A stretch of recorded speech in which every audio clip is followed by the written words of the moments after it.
ऐसा लग रहा है यशोदा मैया परस रही और श्री कृष्ण और बलराम दोनों भोग पा रहे हैं। लगता नहीं है। लगने की क्या बात है इसमें? वो यशोदा मैया ही है सच्ची मैया। श्रीवास पंडित की पत्नी मालिनी देवी थी नहीं, श्रीवास पंडित की पत्नी मालिनी देवी हैं। ऐसा लग रहा है यशोदा मैया परस रही और श्री कृष्ण और बलराम दोनों भोग पा रहे हैं।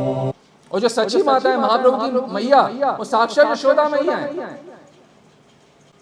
आपने बोला कि जब सच्ची माता निताई और गौर को भोजन पवा रही थी तो ऐसा लगता है कि यशोदा माता कृष्ण और बलराम को पवा रही हैं। लगता नहीं है। लगने की क्या बात है इसमें? वो यशोदा मैया ही है सच्ची मैया, और जो निताई और गौर हैं वो कृष्ण बलराम ही हैं। तो जैसे यशोदा कृष्ण बलराम को पवाती है, वही यशोदा सच्ची के रूप में कृष्ण बलराम यानी गौर निताई को पवा रही हैं। लग नहीं रहा, साक्षात पवा रही हैं। साक्षात यशोदा साक्षात निताई गौर यानी कि कृष्ण बलराम को पवा रही हैं।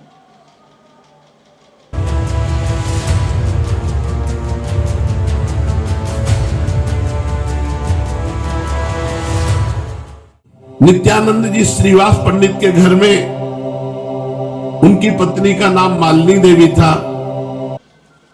आपने ये भी बोला कि श्रीवास पंडित की पत्नी मालिनी देवी थी।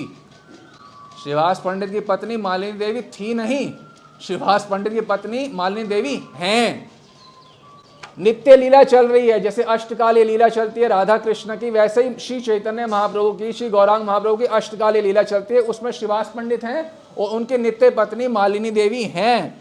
और जैसे महाप्रभु की यहाँ दो पत्नी हैं, विष्णु प्रिया और लक्ष्मी प्रिया। लक्ष्मी प्रिया यहाँ पे लीला हुई कि अप्रकट हो गई, यानी कि उनके आपकी भाषा में मृत्यु हो गई, तो उसके बाद उन्होंने विष्णु प्रिया से विवाह किया। परंतु भगवान के सनातन धाम में उनकी दोनों भार्यां हैं, लक्ष्मी प्रिया भी और विष्णु प्रिया भी हैं।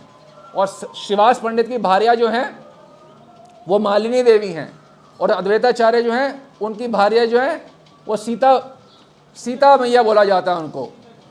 तो सीता पति बोला जाता है अद्वैताचार्य जी को, सीता के पति। वो राम वाली सीता नहीं, यह अद्वैताचार्य की पत्नी का भी नाम सीता है।